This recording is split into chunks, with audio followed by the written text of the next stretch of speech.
Hoy en entrevista nos acompaña el licenciado y analista político Edgar Gutiérrez. Licenciado Gutiérrez, gusto de verlo. Gracias. ¿Cómo le va? Igualmente. Muy bien, feliz año. Igualmente, ya hacía rato que no venía usted, me recuerdo que fue cuando teníamos un set completamente distinto, pero en estas fechas de diciembre que uno hace muchísima reflexión, que muchos políticos quisieran que uno de ciudadano olvidaran todos los errores que cometieron en el 2013, uno se pone a pensar, no olvidemos, y el labor de uno como periodista es recordarle los errores que tuvieron y qué inicios pudiéramos tener en el 2014, usted con la experiencia que tiene, no solo habiendo estado en gobierno pasados y demás.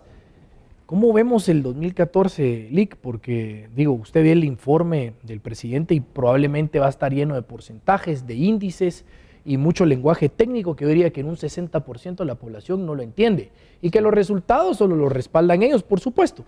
Claro. ¿Qué nos vislumbra este 2014? ¿Qué nos vislumbra? A ver, Luis Enrique, podemos verlo en tres campos.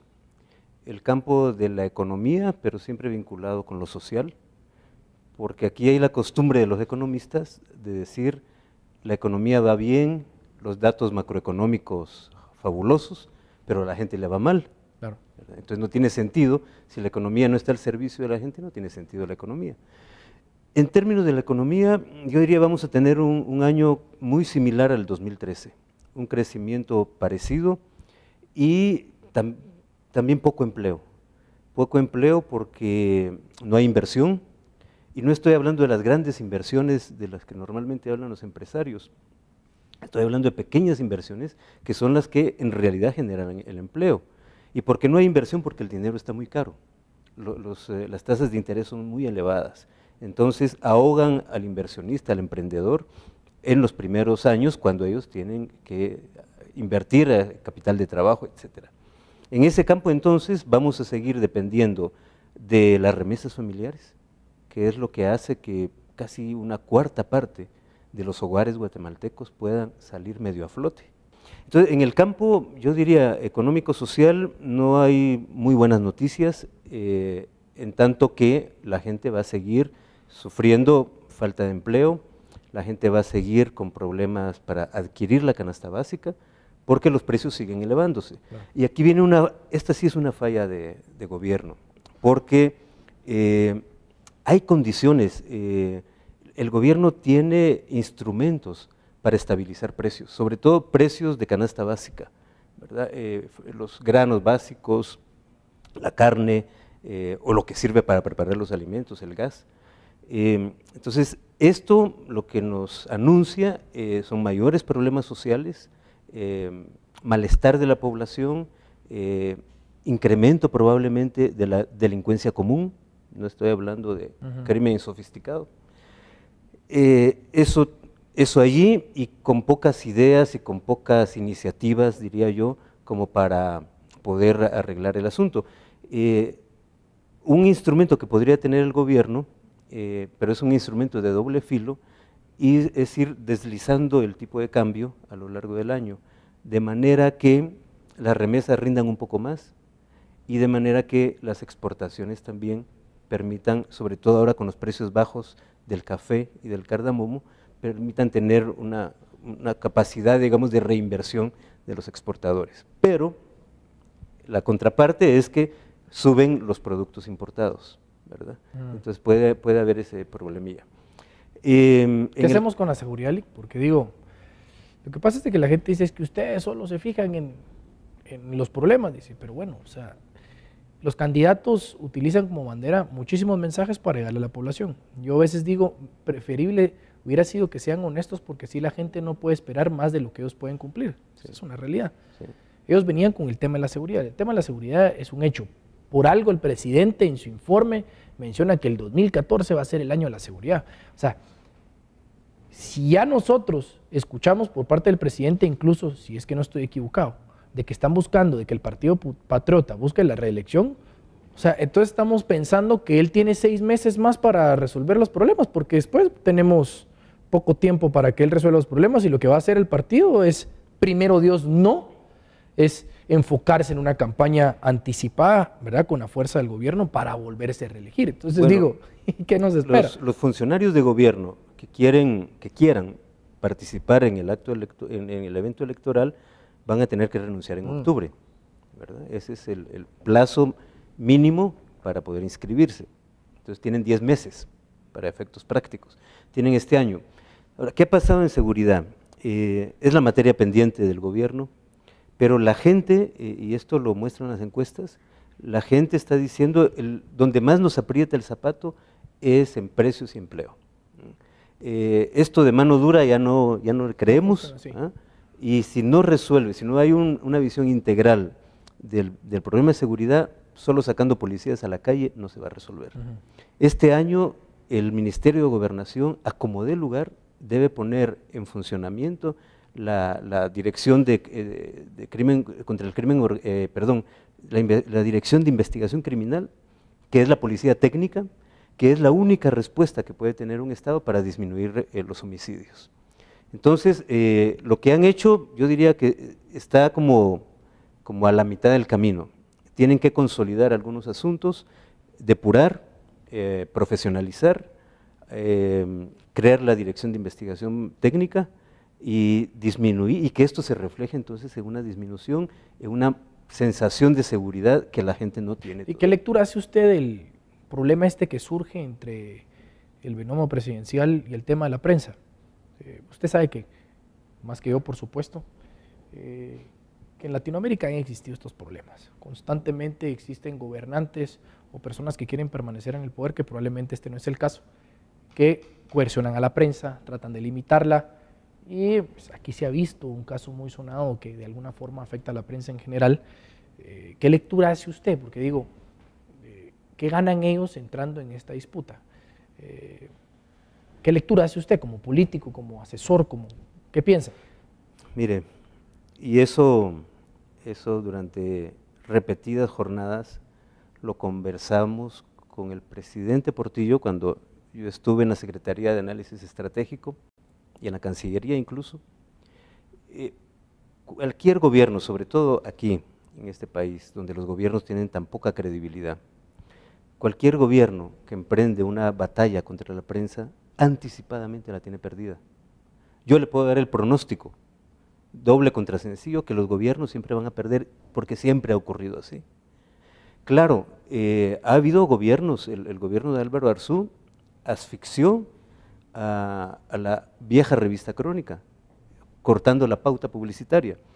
Y ahora lo que ha tratado de hacer el gobierno es también esto, no solo retira su pauta oficial, digamos, que está mal porque se violan convenios internacionales con esto, el gobierno tiene que dar a todos los medios pauta, no puede discriminar, pero además llama a los grandes anunciantes, casi que coaccionándolos para que no saquen publicidad.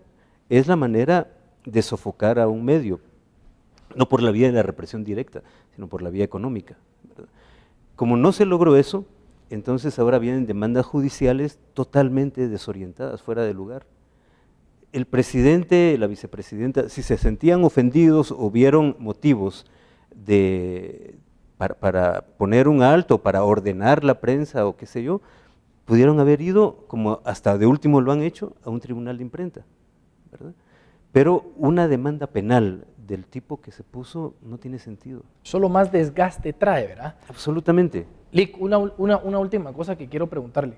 Digamos que aquí no estamos nosotros para marcarle el rumbo de qué cosas debiera hacer el gobierno, el presidente y la vicepresidenta para mejorar. Pero probablemente se nos hace más fácil, y en su caso, si usted cree pertinente, poder mencionar qué errores ya no tienen que volver a cometer. Porque ya vimos que llevan 2 años, han habido promesas incumplidas, como todos los políticos, pues porque ellos están ahorita. El gobierno de Colón se hizo los mismos señalamientos del exceso de campaña y de promesas que no se cumplían. ¿Qué errores cree usted que ya no deberían de cometer en el poco tiempo que les queda ya? Bueno, no es poco tiempo, mire, son 2 años. 2 años, pero usted sabe que este año les queda de trabajo. El próximo año estamos casi que en campaña. Usted lo verá en el Congreso de la República. Cuando les conviene, llegan. Sí. Cuando no les conviene, prefieren estar haciendo campaña en los lugares donde fueron electos. Sí. Y ahorita se percibe también de alguna forma, como bien lo decía el mismo presidente, que ellos están buscando la reelección. Entonces, claro, creo que la visión puede cambiar, tal vez no ahorita, pero un poquito adelante. Sí. Vea, a ver, errores. Yo creo que el principal problema cuando uno está en un gobierno, yo le diría, son como 4 etapas. La primera etapa es el presidente, el gabinete recién electo que llega con la expectativa y el aplauso de la gente, ¿verdad? Entonces todo el mundo les felicita, todo el mundo les da ánimo, sí, todo el mundo adelante. El segundo momento es cuando empiezan las críticas. Entonces los gobernantes comienzan a decir, pero qué injustos son los periodistas, qué injusta es la gente, malagradecida. Nosotros aquí desvelándonos, haciendo lo mejor que podemos, nadie nos comprende, ¿no? Nadie nos comprende. Y entonces viene un tercer momento en el que aquellos aprovechados, que nunca faltan, comienzan a rodear a los gobernantes y a decirles lo que ellos quieren oír, lo que no oyen de gente de afuera, ¿verdad? No, presidente, usted es el mejor presidente de la historia, es que usted está dejando huella, un legado para las próximas generaciones. Entonces comienzan a aislarse, se meten en una burbuja porque solo quieren oír las lisonjas. El cuarto momento es cuando viene el final y hacen su balance y efectivamente se dan cuenta que han desperdiciado oportunidades para ellos, para su legado, para su partido, pero sobre todo para el pueblo. Y entonces viene el momento del arrepentimiento, de la reflexión, pero ya es tarde, porque como hemos visto durante estos casi 30 años de democracia, un partido político nunca ha repetido en este país. Usted sabe que tenemos un récord mundial en esa materia, compartida hasta hace poco con Ecuador, hasta antes de que reeligieran al presidente Rafael Correa. Entonces, yo creo que el principal señalamiento sería, salgan de la burbuja, no tengan una imagen propia como de los todopoderosos e incomprendidos a la vez, ¿verdad? Hay que abrir diálogos francos y hay que reconocer dónde se están haciendo malas cosas y corregir verdaderamente. Las nuevas generaciones pueden tener esperanza. ¿Por qué le digo esto? Bien lo mencionábamos, ¿verdad? Las falencias en la ley electoral de partidos políticos, que trae como consecuencia que los mismos políticos de hace 25 o 30 años continúen ahí. Esto es una realidad. O sea, sí, es que se enojen que uno lo dice, pero es la realidad. Solo se han pasado la batuta. Esto parece una carrera de atletismo. Vos salís allá de los 200 metros, me pasás a mí la estafeta y yo voy a continuar. Es lo mismo y es el mismo. Hay esperanza. O sea, ¿qué podemos hacer? ¿Qué se puede hacer? Porque es triste, pero si lo vemos de manera clara, son errores que siguen cometiendo los mismos políticos. Es decir, nosotros no avanzamos porque el político que cometió un error hace 15 años, ahora en otro puesto es muy probable que esté cometiendo otro error. Sí. ¿Verdad? Entonces se vuelve una bola de vicio de los mismos políticos. O sea, son muy pocos los que entran a renovar, digamos, esos aspectos importantes. Sí. Entonces, ¿qué hacemos? ¿Va? Sí. A la pregunta de cómo debe ver la juventud del futuro, yo diría con optimismo. Igual que nosotros que ya vamos de salida también, y tenemos la obligación de ser optimistas por los que vienen atrás, ¿verdad? No podemos heredar un país tan malo o peor del que nos dejaron.